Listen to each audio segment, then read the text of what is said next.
আমি যখন কারাগারে বন্দী ছিলাম তখন মূলত বারবার আমার মনে পড়তো যে আমার স্মৃতিতে পিছনে কারা ছিল। তো সে সময় বারবার চরমনায়, জামিয়া রহমানিয়া, আমার উস্তাদদের কথা মনে পড়তো। আসসালামু আলাইকুম রহমতুল্লাহি ওয়া বারাকাতুহু। ওয়ালাইকুম আসসালাম ওয়া রাহমাতুল্লাহি ওয়া বারাকাতুহু। চরমনায় এসেছেন, একসময় চরমনার সাথে আপনার একটা যোগসূত্র ছিল, দায়িত্ব পালন করেছেন শায়েখদের সাথে, আমাদের পরিবার, এই চরমনাই পরিবারের সাথে সম্পর্ক ছিল। আপনি এসেছেন, নতুন করে একটা আলোচনা তৈরি হয়েছে, একটা সুন্দর একটা পরিবেশ তৈরি হয়েছে মাশাআল্লাহ। আপনার আসলে অনুভূতিটা কি, কেমন লাগছে, বা আপনার ভবিষ্যৎ প্ল্যান কি, একটু যদি খোলাসা করে বলতেন। আলহামদুলিল্লাহ, মূলত চরমনায় আসাটা আমার জন্য এমন নয় যে এটা নতুন কিছু, বরং আমি মনে করি যে এটা আমার নিজের বাড়িতে আসা। চরমনাইয়ের সাথে মূলত আমাদের সম্পর্কটা শুধু আধ্যাত্মিক না।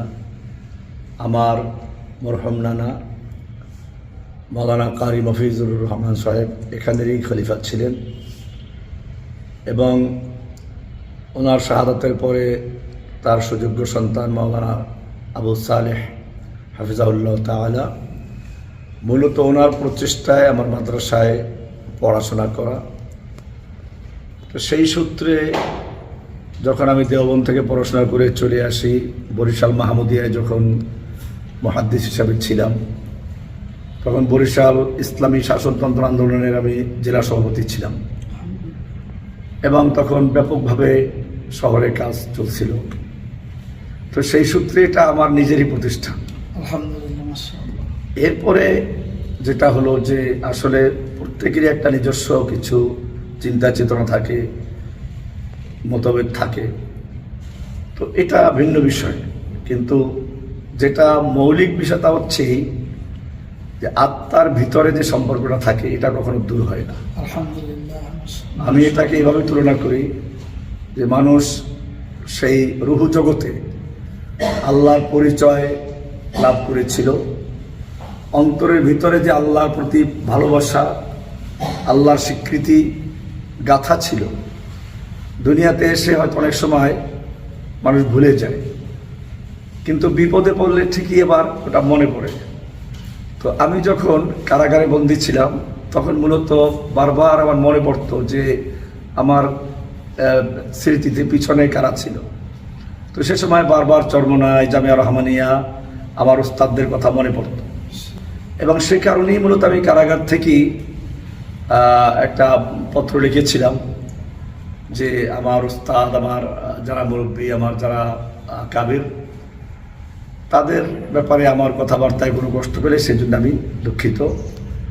তো বিষয়টা এটা একটা সাধারণ বিষয় ছিল না, মূলত একটা মৌলিক বিষয়, যে ওই যে আমাদের পূর্ব থেকেই একটা আন্তরিকতা, ভালোবাসা ছিল, মূলত সেটাই বারবার জাগ্রত হচ্ছিল, এবং আজকে আসাটা মূলত এটারই একটা অংশ।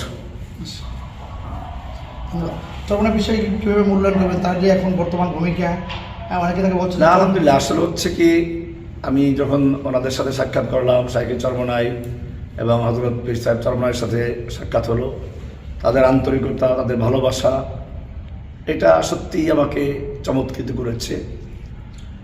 আর বিশেষ করে বর্তমান অবস্থাতে ওনাদের যে ভূমিকা, জাতির ঐক্যের প্রয়োজন, উলামায়ে কেরামদের ঐক্যের যে প্রয়োজন, এক্ষেত্রে আমি মনে করি যে ওনারা সঠিক ভূমিকাই নিচ্ছেন, এবং এটার প্রতি এক ধরনের সমর্থন জানানো, স্বীকৃতি দেওয়া, এটাও মূলত এই সফরের একটা অংশ।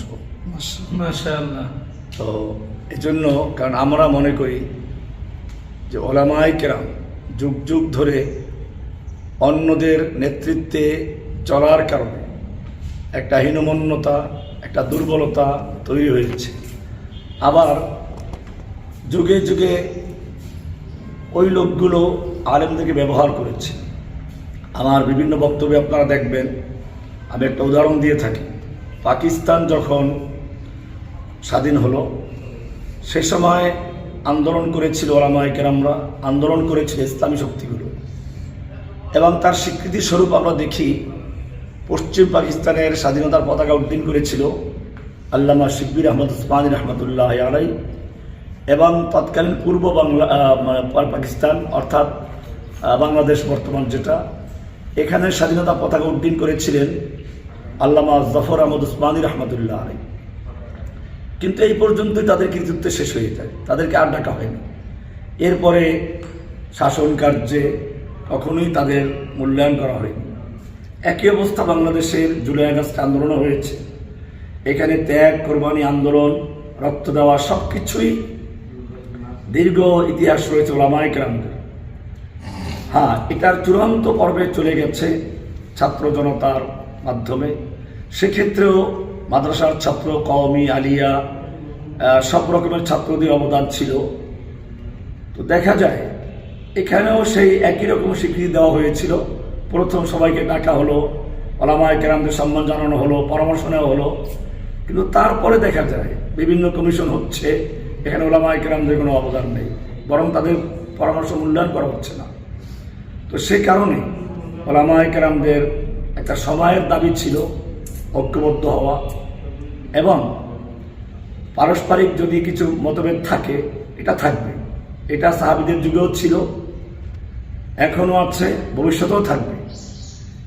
এবং বিশেষ করে ফিকহি মাসাইলগুলোতে ইখতিলাফ থাকাটা এটা খুবই স্বাভাবিক। কারণ আমরা আল্লাহ রাসূল সাল্লাল্লাহু আলাইহি ওয়াসাল্লামকে দেখি নাই, সাহাবায়ে কেরামদের থেকে হাদিস বর্ণিত হয়েছে, তার মাধ্যমেই আমরা দিন শিক্ষা অর্জন করি, দিন পাই। সেক্ষেত্রে সাহাবায়ে কেরাম যে যে অবস্থা আল্লাহ রাসূলকে দেখেছেন, তারা সে অবস্থা বর্ণনা করেছেন, অথবা বর্ণনা করার মধ্যে এক একজনের বড় এক এক রকম হয়ে গেছে। এসব কারণে অনেক মাসাইলের ক্ষেত্রে ইখতিলাফ হয়েছে। কিন্তু এই ইখতিলাফগুলোর কারণে ওলামায়ে কেরামদের যে ঐক্য এবং তাদের ভ্রাতৃত্ব, তাদের আন্তরিকতা, এতে কোনো ক্ষতি হয়নি। আমরা সে কারণেই দেখি যে আমাদের সালাফ যারা ছিলেন, হানাফি, শাফি, হাম্বলি, মালিকি যাদেরকে আমরা বলি, সেই ইমাম আবু হানিফা রহমতুল্লাহ আলাই, ইমাম শাফিঈ রহমতুল্লাহ আলাই, ইমাম মালিক রহমতুল্লাহ আলাই, ইমাম আহমদ বিন হাম্বল রহমতুল্লাহ আলাই সহ